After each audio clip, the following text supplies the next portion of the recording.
Welcome to my channel Sara Cooks for You. Today we are going to make a very delicious Indian dessert that's really very tasty and very simple to make.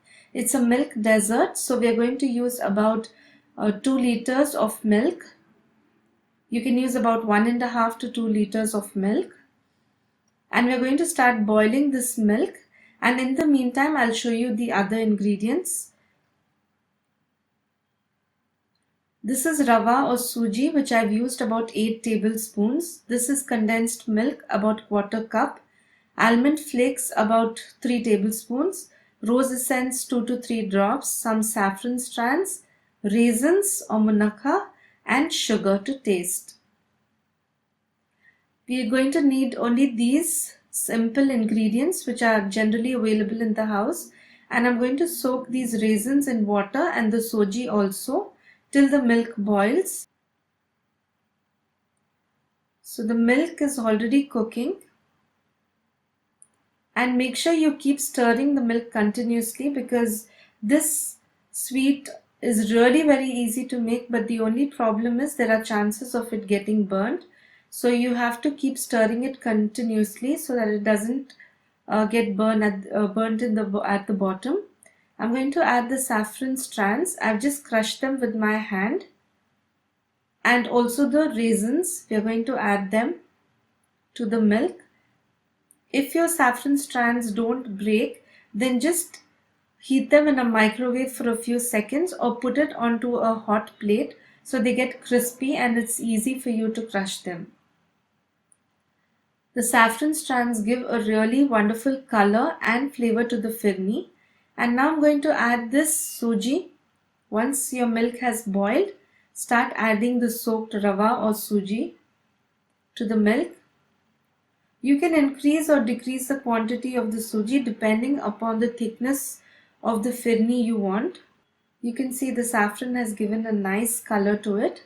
We have not added any yellow color to this, but it has given a nice color. When you reach this stage, that means the suji is cooked. It hardly takes any time for it to get cooked, about 3 to 4 minutes. That's it. Now I'm adding the condensed milk.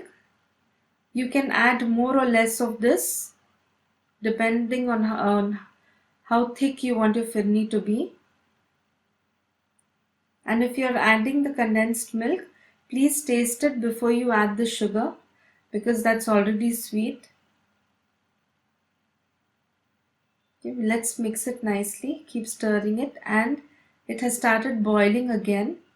Just adding a little bit of sugar and the rose essence, or you can even add rose water, whatever is available. And I'm adding sliced almonds to this. You can add whatever nuts you like, almonds or pistas, whatever you like you can add. So we are going to just cook it for another 3 to 4 minutes till the almonds get cooked a little. It's as simple as this. The phirni is ready in no time and it's really very tasty. For best result, store it. Set it in a clay bowls and serve them really cold. I'm sure you like this recipe and enjoy it. This takes just about half an hour or less to make this, and it's a very tasty dessert, and it can be served with cream or ice cream. For this I've used apricots, 250 grams, which I've soaked overnight, but even soaking for about 5 to 6 hours is also enough. After soaking, remove the seeds from the apricots. These seeds, we'll use it later. We'll crack them and remove the nut from it, and we'll use it for the garnishing. So after removing all the seeds from the apricots, heat a pan and add the apricots into the pan. And we'll also add in the water in which we soak apricots. Don't discard this water. I've added some and I'll be using some a little later if required to adjust the consistency. Now let's add in the sugar. I've used about quarter cup. You can add it according to your taste because the apricots are also sweet. Please subscribe to my channel if you have not yet subscribed for new videos, and to get updates on my new videos, please click on the bell icon. I've added a pinch of red color to make the sweet more attractive. This is optional because the color of the apricots is really very light. Sometimes you get the darker ones, so then you'll not have to add color. But I've cooked it for about 5 minutes and I've got this consistency. As you can see, the apricots are big. You can mash it using your spoon, but if they do not get mashed, then you can remove it and pulse it in the mixer. You don't have to make it a very fine paste. Make sure you just pulse it once or max twice. So we'll transfer these cooked apricots to a mixer. Some people like to have it even in this form, where you have these big chunks of the apricots. And some people even grind it to a fine paste. It's totally up to you as to how you would like to eat it. So after pulsing it, I got this consistency, and this is what I like. It's grainy, it's not too thin or pasty. So we'll add this back into the pan.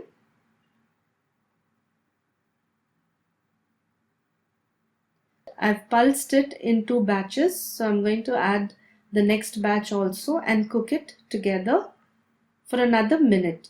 And you can serve this with ice cream or cream. I've added the rest of the water from the apricots, the soaked water. And these are the nuts that I cracked from the seeds.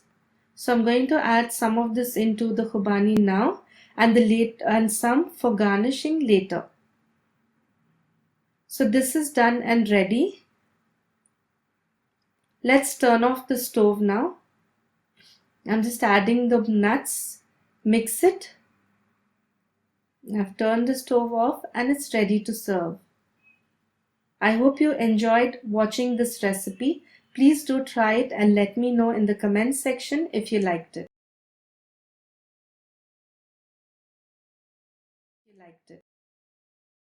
Let's begin this recipe on a sweet note with sabudana ki kheer.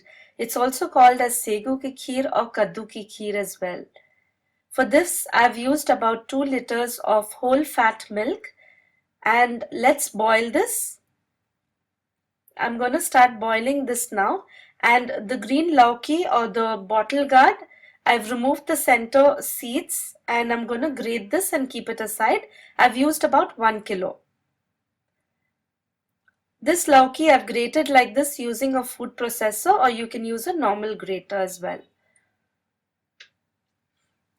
Almonds I've used about 20 and cashew nuts about 10 to 15, which I've soaked, and this will be ground to a paste. 3/4 cup of sabudana, 100 grams of khoa, condensed milk about half a tin to 3/4 tin, and sugar to taste.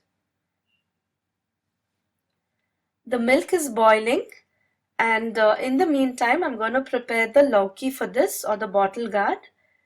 So add the grated lauki to a pan and add about 1 glass of milk. 1 glass of water. And the soaked sabudana, I'm going to drain the water and add it to the milk. We're going to add the sabudana or the sabudana once the milk has boiled well.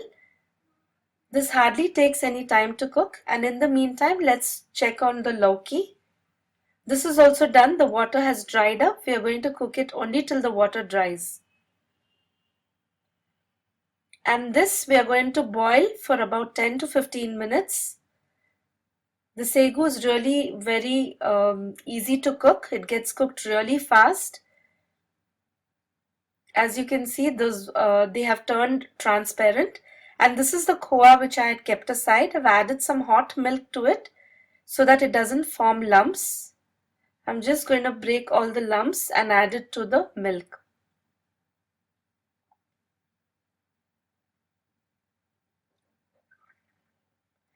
And add the almond and cashew paste as well. I've ground them with a little bit of milk. You can boil the almonds, remove the skin and add it. That is also optional. It would be better if you would do it that way. Just boil the almonds separately, remove the skin and grind it to a paste along with the cashews and some milk. Let's add in the cooked lauki or the bottle gourd and mix it well.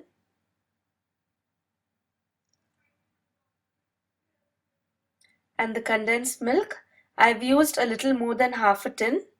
You can increase the condensed milk and reduce the sugar for added taste.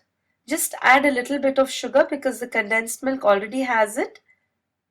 So make sure to taste it and add. And I'm adding about 4 to 5 drops of vanilla essence. This adds a really unique taste to this sweet. You can also add in some cardamom powder instead of the vanilla. And here's a little bit of green color that I like to add. Again, this is optional. You can avoid it or just add a little bit of color to make it look really pretty and nice. The dessert is ready, and as you saw, it took hardly any time for this to cook. And I'm just going to garnish it with some sliced almonds and pistachios. That's optional again. And just cook it for about a minute and it's ready to serve. I hope you like this recipe. It's really easy and simple and extremely tasty.